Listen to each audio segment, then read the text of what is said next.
Well, we welcome you back onto the second half of this evening's edition of In Conversation with myself, Inayat Wadi, right here on Salam Media.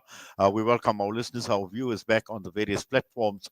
And this is one discussion I certainly was looking forward to because we know until now, in the last 22 months, so much has been said, so much has been written regarding the genocide that has been unfolding in Gaza. But for me, the cherry on the cake has been on Monday, since the B'Tselem report had actually come out, and I got a slight glimpse of it on another media outlet as this report was being presented, and just delving deeper into what was actually contained in this report. I must say it is explosive in more ways than one. 88 pages, and there's just so much in there that would provide the reader with a true understanding about the genocide, and also providing a detailed definition of what a genocide truly is. And when one actually ticks the boxes in defining a genocide, this actually ticks all the boxes, and particularly looking at what Israel is doing, a multiple and parallel practice over time. The intentions are clear. This is systematic. This is deliberate, according to this report, coordinated with a true end game in sight. And this is the reason why we have assembled a panel this evening consisting of Professor Heidi Grunebaum, a scholar at the University of Western Cape. We've got here Dvir, B'Tselem spokesperson, and also no stranger to Salam Media, Gideon Levy, who is a columnist at the Haaretz. And as we await our guests on screen, Heidi, right at the top, good evening to you. Welcome to the show. Thank you. Yes, and also to you here, we welcome you and we thank you. We do appreciate your time. Thank you. Good evening. And Gideon Levy, as always, we can never ever stop thanking you as a regular with us on Salam Media. Thank you for your time. It's my honor.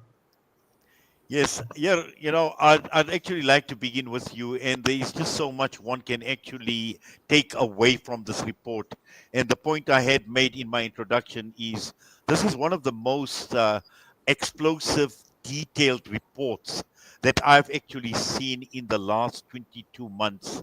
It covers almost about anything and everything, and provides the reader with a true understanding of what is actually playing out, and one can actually take away so much from there, from defining what a genocide is to genocidal practices over a period of time, and also explaining what the end game could actually be. So if you could just take us through, because this has come through from B'Tselem, the thinking behind this report. I know it's taken a long time, close on 20 odd months, to actually compile this report. Yeah. Hello, everyone. So in this report, which we called Our Genocide, we ask ourselves also what is our role as an organization that Israelis and Palestinians are working together.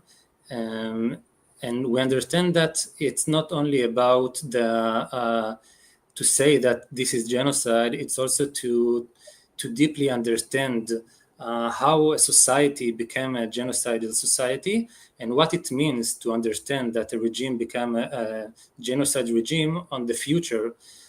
So in the report, we cover the definition of genocide and why we reached to this conclusion.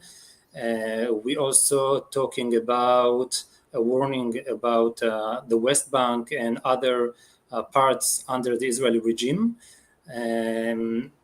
And we describe also the process that led the Israeli regime and also the Israeli society, how you become, how that is happening, that this genocide can happen. So we try to cover all these different issues. Well, thank you for that. And just to bring Gideon into the discussion.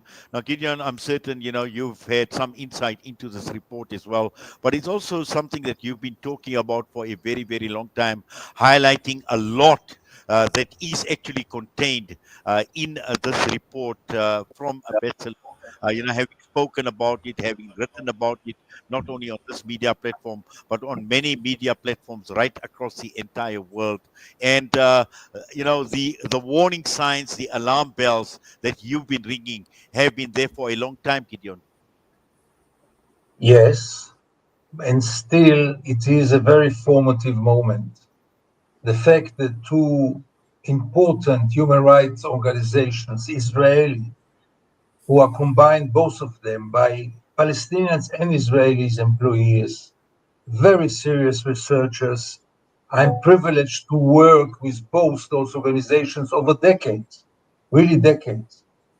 The moment 2 days ago in this East Jerusalem hotel in the basement, when they declared that our country is committing genocide, was a formative moment. It was not another press conference. It was not another report. It was a turning point. And as a turning point, on one hand, you feel as an Israeli, me personally as an Israeli, you feel very heavy, you feel very guilty, you feel very desperate. But on the other hand, you feel also released because finally you can call it by its name. And in this case, calling it by its name is extremely important, not only because of the present, but also because of the past of the Jewish state, of the first Jews who came over here. My parents, they are victims of a genocide. They were victims of genocide. They came to Palestine as victims of a genocide.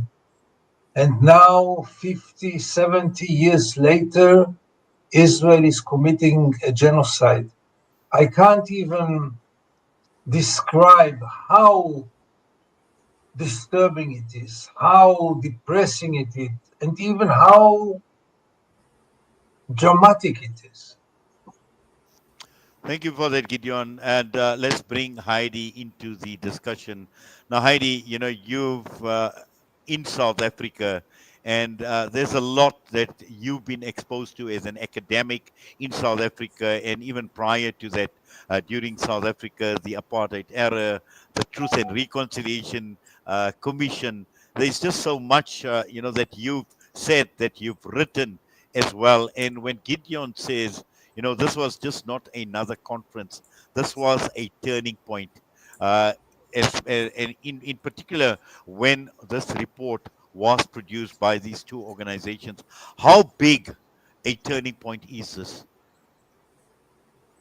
Thanks, Inayet, and good evening to everyone who's with us.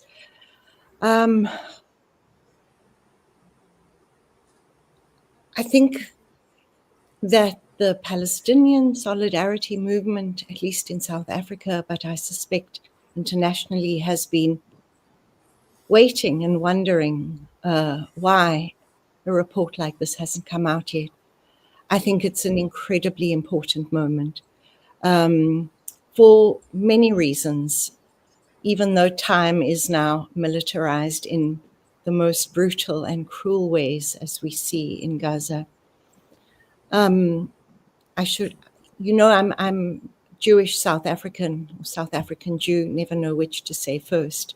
My grandparents fled here from Nazi Germany, and their families were killed.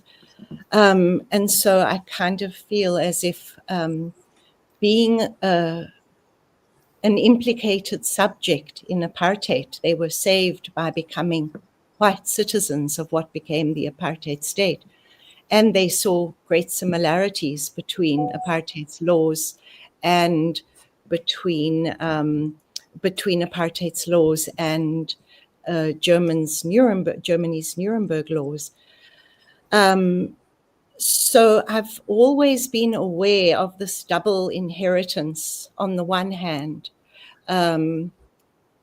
connected to the experience of the genocide in Germany. On the other, growing up in apartheid South Africa and coming to political consciousness and activism during the political transition. So also, in a way, too late. But this double consciousness has been very important for me to understand how the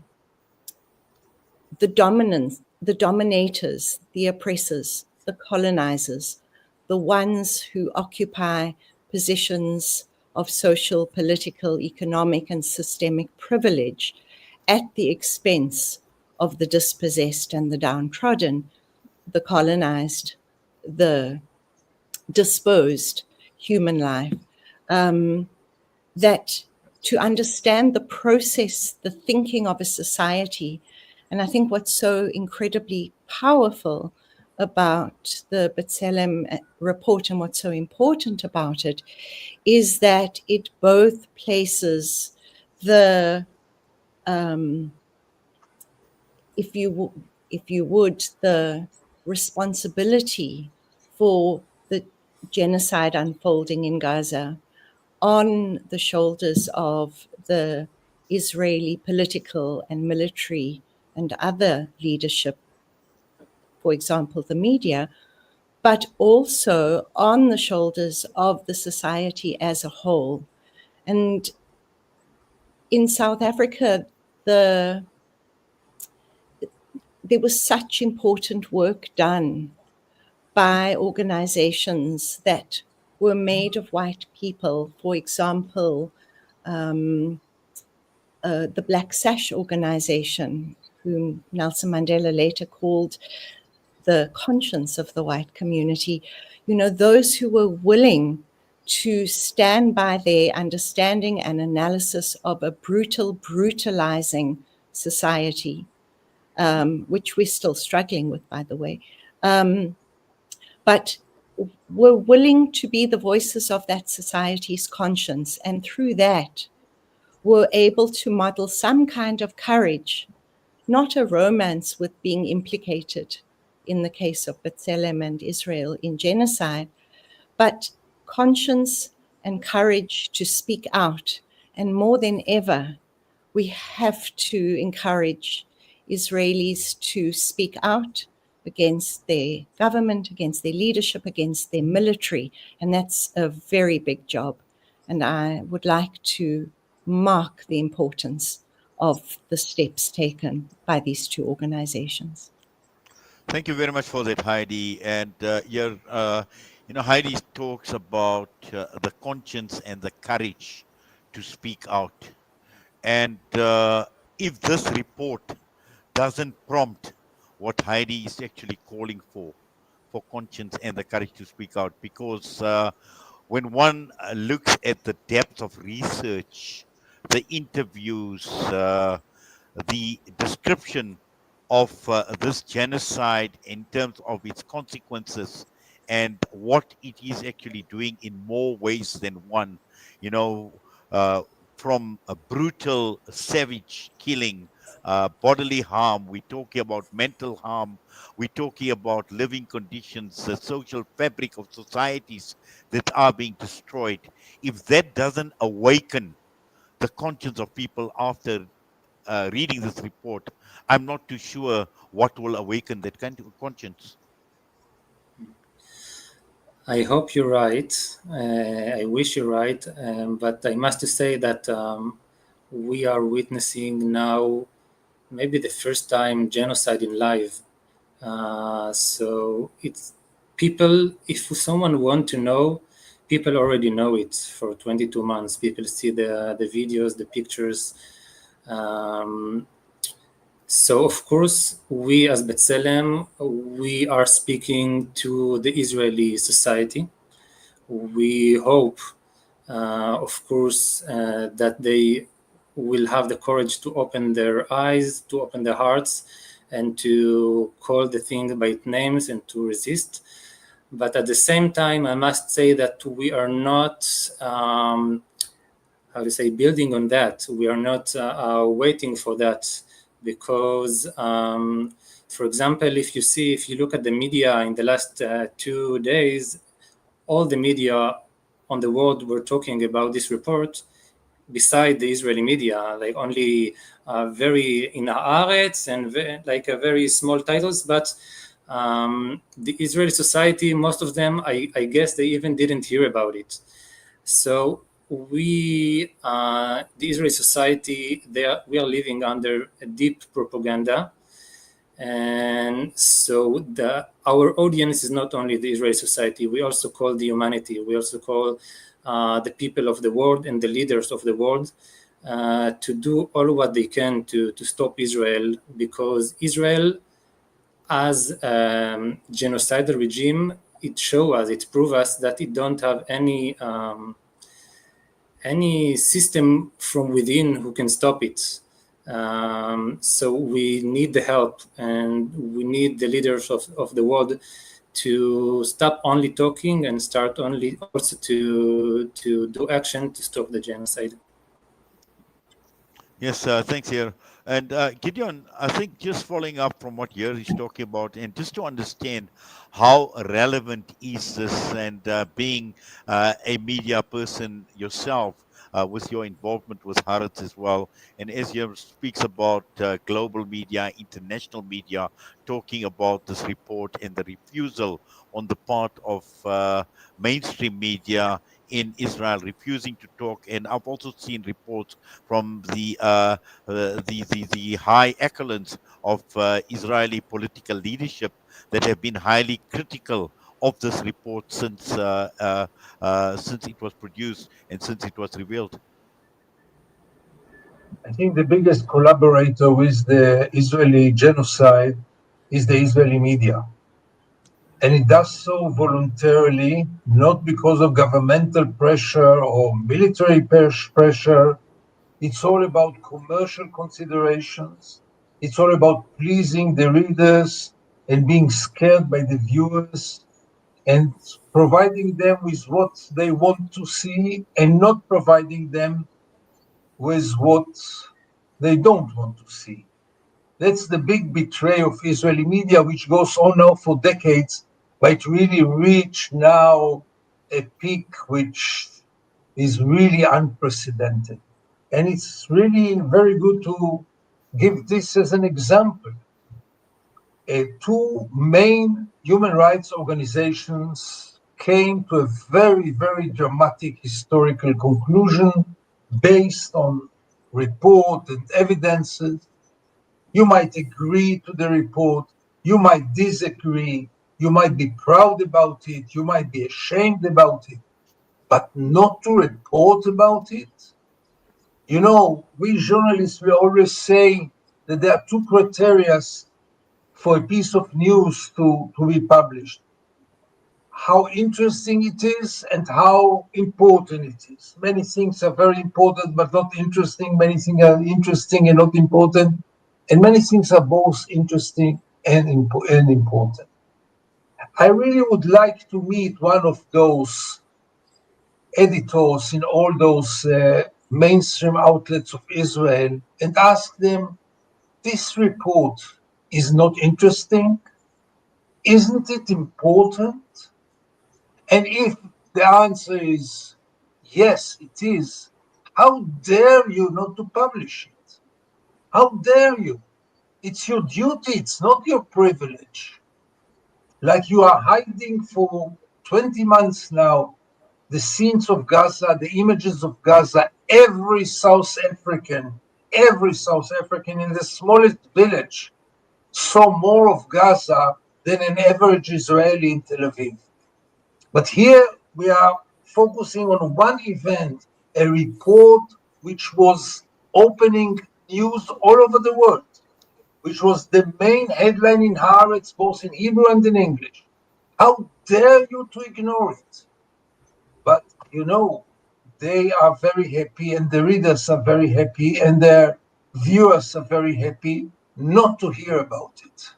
This is part of the denial which enables the genocide. Yes, Gideon. Heidi, one word that comes to mind is exploitation, and how this has been exploited in more ways than one whether we're talking about politicians in Israel, whether we're talking about Benjamin Netanyahu, the government of Israel, the media that Gideon speaks about, and just to understand how this has actually been exploited, uh, so that when one looks at Israeli society as a whole, in terms of how they've basically bought into what the media is saying, what the politicians are saying, and we know what had taken place on the 7th of October. One cannot justify the loss of innocent lives, but the report speaks about the 7th of October. It speaks about it as a triggering event. Thanks, Inayet. I mean, I think that long before the 7th of October, and the report makes this very clear, that the conditions under which Palestinians have been forced to live, both in, across the discontiguous and fragmented and divided spaces in which they have been forced to live or have been forcibly depopulated from. So from 1948 already, the beginning of the Palestine Nakba, which continues and has these genocidal kind of annihilatory elements to it, as we're seeing now, has been always exploited. What's been exploited has been the militarization of the memory of the Holocaust, keeping that memory of the Jewish Holocaust or the Nazi Holocaust against the Jewish people alive, and then projecting it onto Palestinians as people who somehow stand in as for Nazis. So whenever the kind of comparison has been made between, say, the Holocaust and what's happening now, not the same mechanisms, but the images, it's impossible for someone like me to look at those images and not immediately think about the 1930s and 40s and the concentration camps and what was done in Europe to Jewish people. It's very hard to separate that, but it has been exploited. That experience has been exploited to deny Palestinians any kind of collective rights. I mean, that is Zionism's founding logic.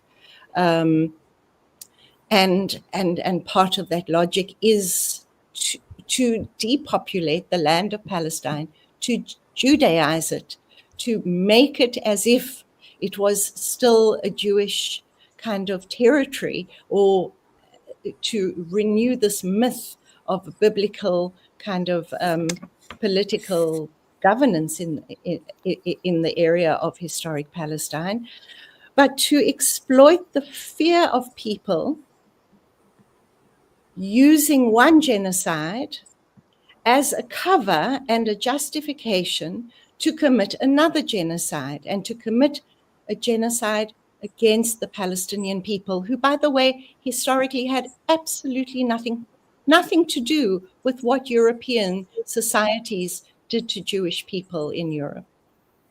So Yes. that's how I understand exploitation.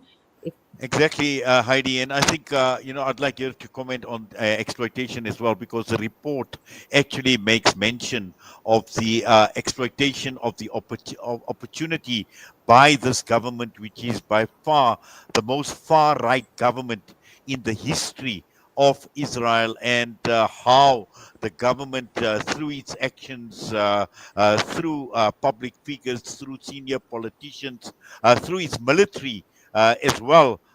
Commanders, Gideon spoke about media personalities, and all of them have actually exploited this. But again, looking at this government, where we know that many people in Israel have rallied behind this government, behind an ideology of what is termed as total victory. But again, it's this whole question of a government that had a plan. It had a long-term plan, because it was 10 months before October the 7th had occurred here that this government was put in place? Yeah. So of course, in the report, we try to make sense or to understand the deep process that led us to this point of genocide. And of course, one of it is this extreme right government, which used this collective trauma of 7th of October to fulfill its goals and its vision that it came from home, from before. The idea of Jewish supremacy and the vision of transfer for the Palestinians. But also we need to look at the long background of many years, decades of dehumanization of Palestinians, because you cannot reach to a point that you totally destroy a whole population, you starve them, you kill them without a deep dehumanization, which cannot happen in a moment. The 7th of October, of course, was a trigger and a deep, real trauma. But if we look at the many years of apartheid states and occupation and separation, even just the separation, the fact that me as a Jewish Israeli, the first Palestinians that I met and became friends of them in my life was in my 30s. So this system that is based on separation, based on framing all Palestinians are the threats, this Jewish supremacy idea that is, in the basis of the idea of this state and this regime, not only this government, this all create the atmosphere that genocide can happen. And when the trigger comes, that's what happened. And also one more thing that is very important is the impunity.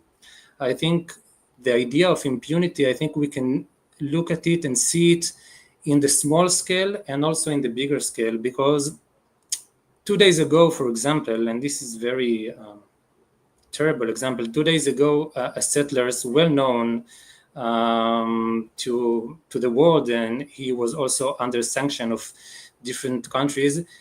He killed a Palestinian, a peace activist Palestinian, and there is video of him shooting, and he was released to his home, after a few hours. And all the Palestinians that were in this incident, they are still under arrest. So the impunity for years that the settlers and also the army and the government from everything that you do to Palestinians is acceptable. And this is also creates and brought us to this point that Israel can do whatever she wants. And the impunity is also between Israel and the world, because Israel could do whatever she wants for many years, and the world didn't do anything. So these all conditions that led us to this genocide. Yes, Yair. Gideon, I'd just like you to expand a bit more on what Yair is saying and talking about the mechanisms of dehumanization and looking at Palestinians as an existential threat to Israeli society, which is what has actually been sold to Israeli society. And throughout the last 22 months, we are seeing somewhat of a shift in thinking globally. We're seeing it on the streets of Europe. We see it on the streets of many a country as well, where Israel is now becoming somewhat of a pariah state. And this is how Israel is actually being seen. And I'm not too certain on how Israel is actually seen from within the country as compared to how the world is now starting to view Israel, particularly, when it comes to dehumanization and the narrative that it is actually pushing or framing. So you see, now those are two questions, quite separate. I try to be brief and answer both of them. First of all, about the dehumanization. There are two tools which are necessary in order to maintain such a brutal military occupation over so many years. One is demonization, and the other one is dehumanization. Without both, you cannot operate. You cannot run such a brutal regime, such a brutal tyranny, maybe the most brutal tyranny on earth today, and I'm not exaggerating. The Israeli military occupation in the West Bank and Gaza in other forms is maybe the most brutal regime in the world today, for sure the most violent one. You can't maintain it while perceiving your victims as human beings, while perceiving your victims as not being an existential threat, because that's the only way to live with it somehow.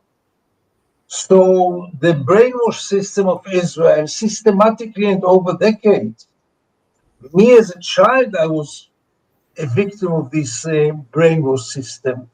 When I grew up in Israel, believing that all the Arabs, not only the Palestinians, are born to kill.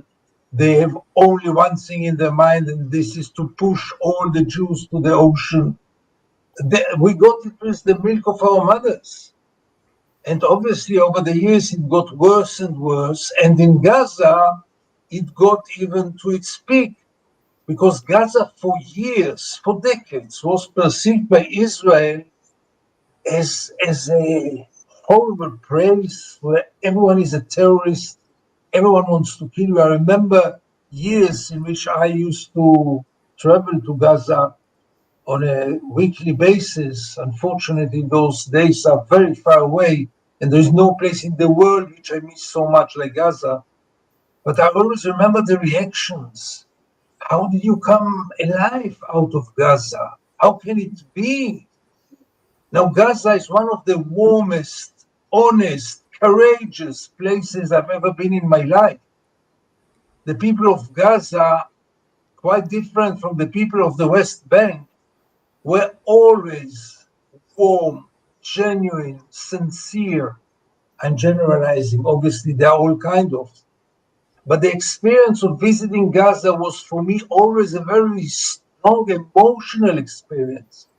But I couldn't share it with my Israeli friends because they would think that I'm out of my mind.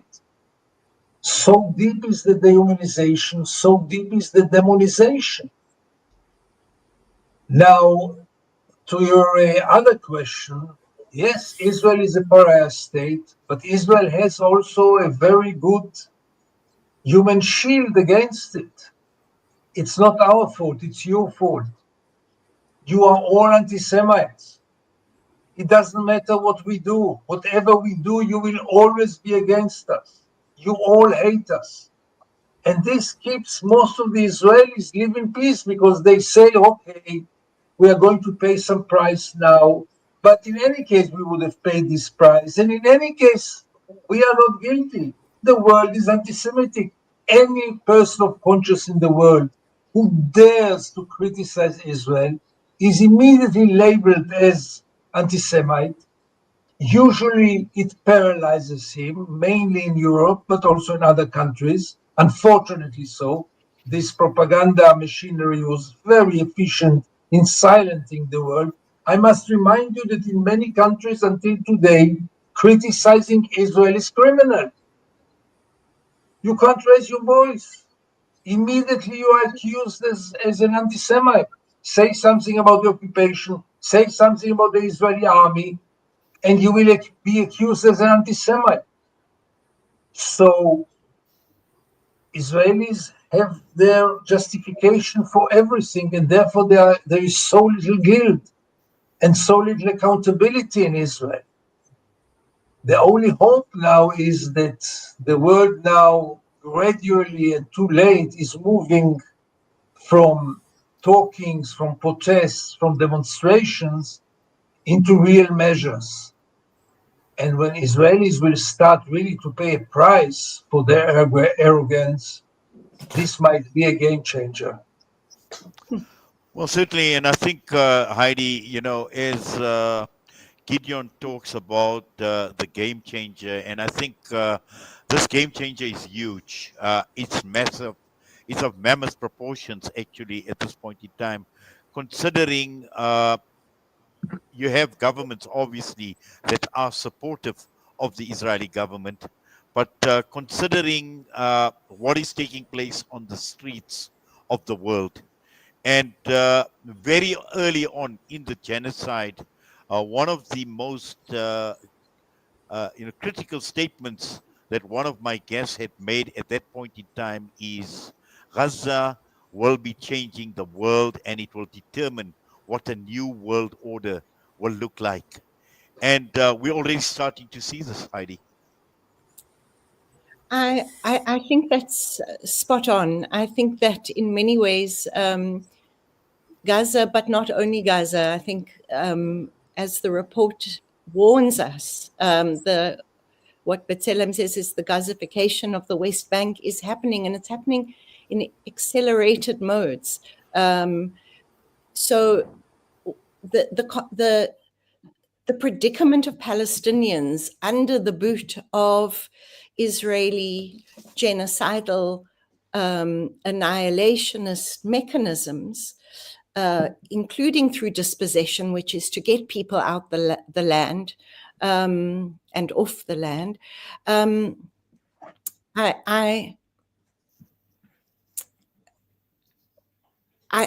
think that this moment that requires a very careful thinking, firstly, there has to be immediate and urgent intervention by states, particularly the states, the governments of Euro-America, the so-called West. I mean, they really hold the key to power to introduce comprehensive sanctions and various forms of embargo. And it's absolutely crucial that these are made international, but particularly with the force that holds a particular kind of economic clout through Israel's allies, which are mainly the Euro-American West, but not only. And I think that, many Arab governments should be hanging their heads in shame because of their collusion. But this is a moment as we see the rise of the right across the world, anti-democratic, anti-human, anti-migrant and refugee, deeply racist states or formations, political formations, taking state power. And this is happening across the world. And we see it, of course, in North America and including in Western Europe. What the Palestinians' cause is a way to reignite an international struggle for a more humane world in which the human is seen as interconnected, not divisible into races or religions or ethnicities or cultures or all of these other categories that have shaped the world for the last 500 years. I think South Africa was a very particular moment with the defeat of apartheid and the anti-apartheid struggle. But that came at a moment that was accompanied by enormous global change with the end of the Cold War and the introduction of neoliberal macroeconomic policies that have contributed to the fragmentation of publics, of commons, of societies in enormous ways. So we're at the cusp of a very important political moment internationally. And in that, those that justify or support the Israeli genocide in Gaza will surely be those who are the dictators, totalitarians, and the monsters of history. Yes, Heidi.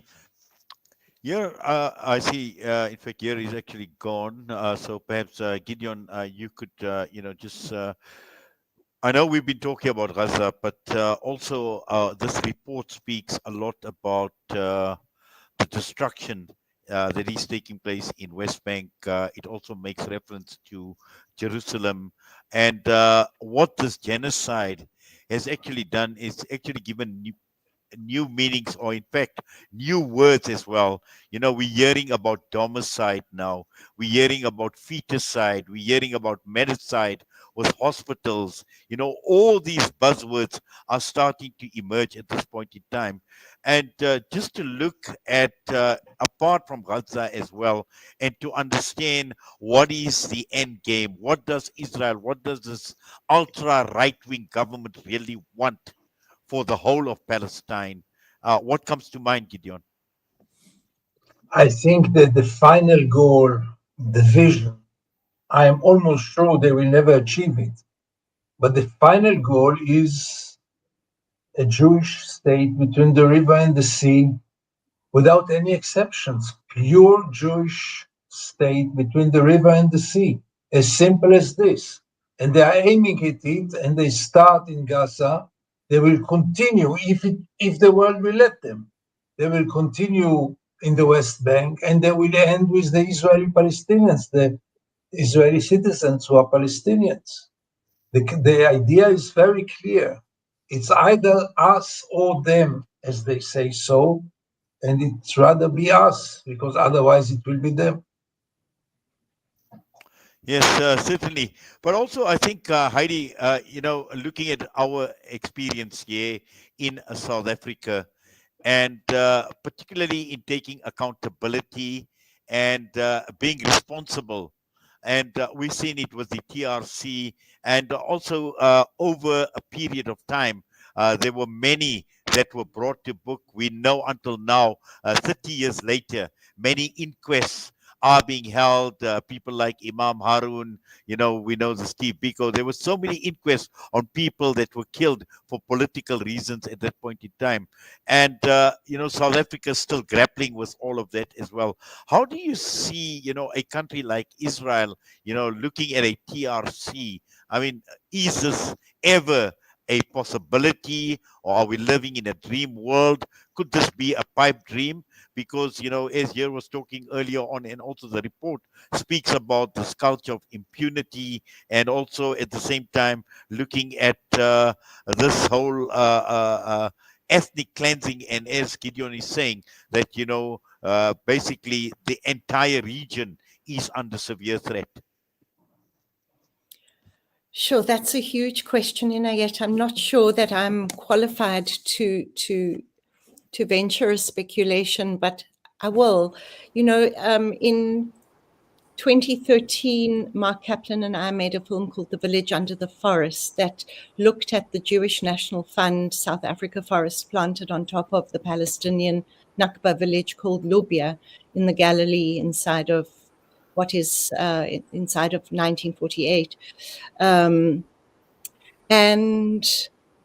what really struck me was in our interview with Ilan Pape, where he said, he's inspired by the South African TRC, and he supports something like that for a future kind of political future where Palestinians and Israelis share without domination the land between the river and the sea.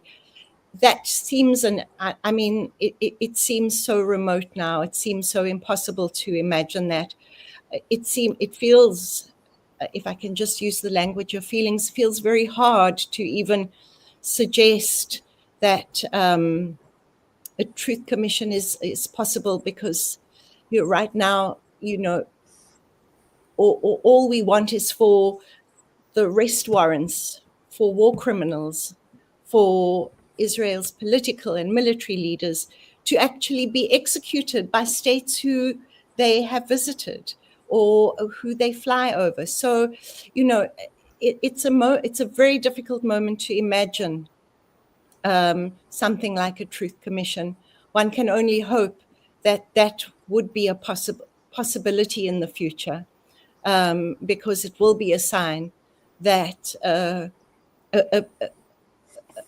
political settlement in which the desires for freedom and for return of Palestinians are placed at the front and, of course, are led by Palestinians. Yes. Yeah, sorry. No, thank you for that. In fact, I see Yair is back here. Just looking at Israel, and perhaps Gideon, you'd like to comment on this as well, is the current political trajectory and the direction that Israel has gone, and it's moved over a period of time to this ultra-right supremacist thinking, ideology, government, call it what you want. Is there ever a possibility that this could be reversed? I'm afraid no. Yair, please go ahead. I'll ask Gideon to comment, but yeah, okay, you do it. Sure. You go ahead first, please. Yeah, I think it's at the moment it's very difficult to imagine. I think that for every person that is truly open his eyes, a lot of pessimism is coming. I remember some years ago I was sitting with some Palestinian friends, and they told me that they want to build a village, a Palestinian village, to have it like the reserve that the indigenous in North America have. And back then I thought that they just imagining, but at the moment it looked like we are going this direction. Unless something will happen, we are going to this direction, because this is the vision.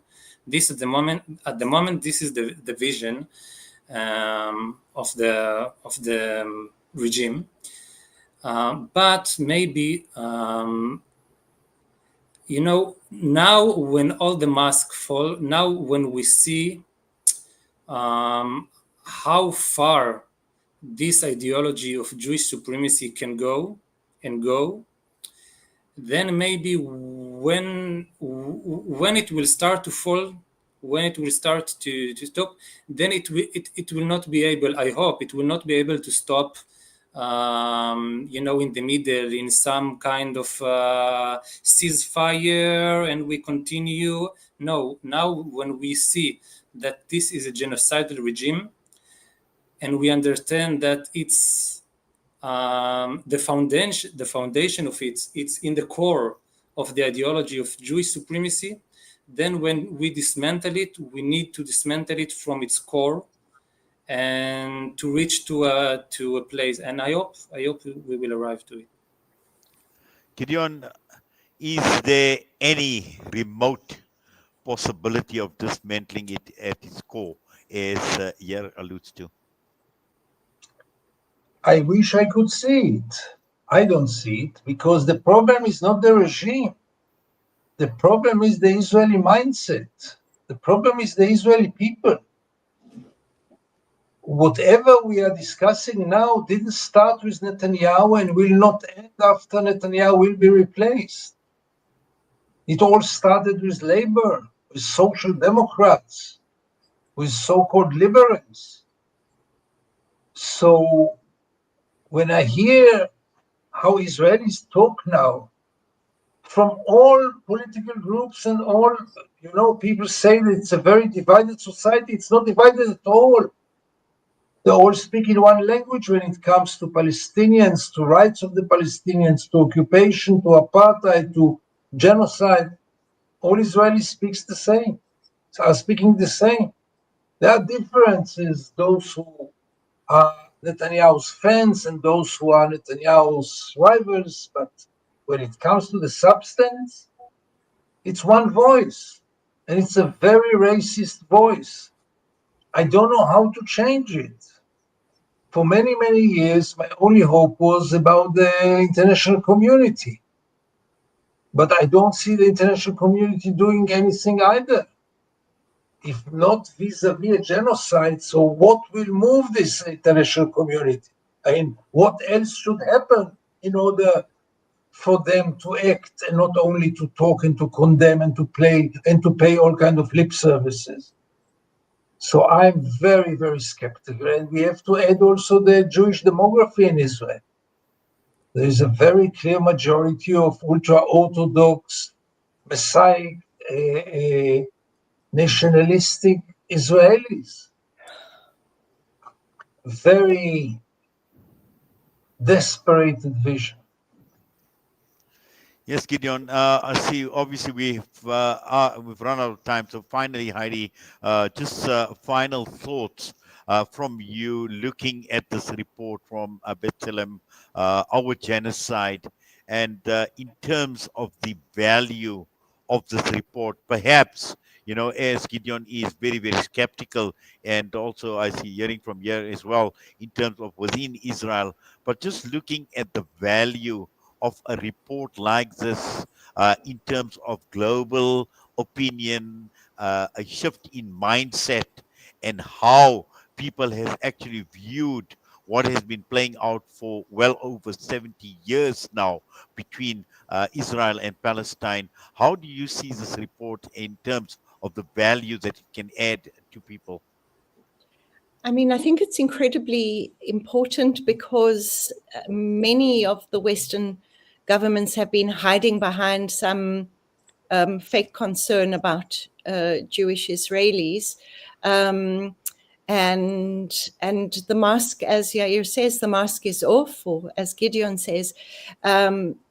So we need to hold Western governments to account. They're implicated and complicit.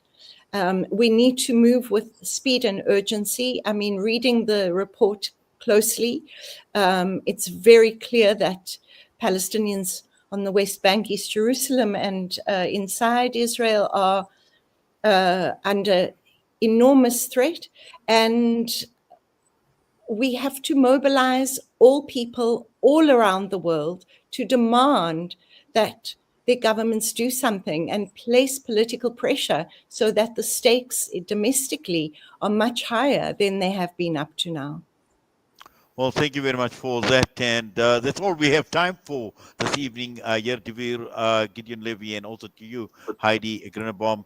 We thank you. We do appreciate you taking time out and spending the last hour with us at Salam Media with our viewers, our listeners on the various platforms. We thank you. And once again, Yair, we thank you obviously for making this report available at B'Tselem as well, and also to the organization. Please, if you could pass our best as well. And I think this report is actually going to serve as a very good textbook actually for people to truly understand what the last 22 months have actually meant for Palestine. So all the best to all of you, and once again, please stay safe and please stay blessed. Thank you. Thank you very Thank you much. for having us. Thank you, Inayet. Thanks, Yair and Gideon. Thank you, Heidi. Thank you, Yair. Thank Bye-bye. you, Gideon. Bye-bye. Bye. Well, Bye. that brings us to the end of another Wednesday night edition of In Conversation with myself, Inayat Wadi. And I must say, a very, very important conversation to be had. And if you haven't had an insight into this report by B'Tselem, I suggest go onto the website. You will be able to download this report. It is 88 pages, but very, very explosive, but also explaining in detail what this genocide is all about, and also what it has actually meant for Palestinians in more ways than one, in the terms of how they've been affected in every aspect of their lives, and the oceans of injustices that have been perpetrated against the people of Palestine, and all in the name of ethnic cleansing, the culture of impunity, and also all these mechanisms of dehumanization of the people of Palestine, framing them as an existential threat. All of this is explained in a lot of detail. So a lot of research has gone into this. Many interviews have been conducted as well. A very, very interesting report to put this genocide into context. And with that, I'm going to be ending off tonight's broadcast. It's been wonderful being with you and our listeners, our viewers. And until we meet again, from myself and the team, Assalamu alaikum wa rahmatullahi wa barakatuh.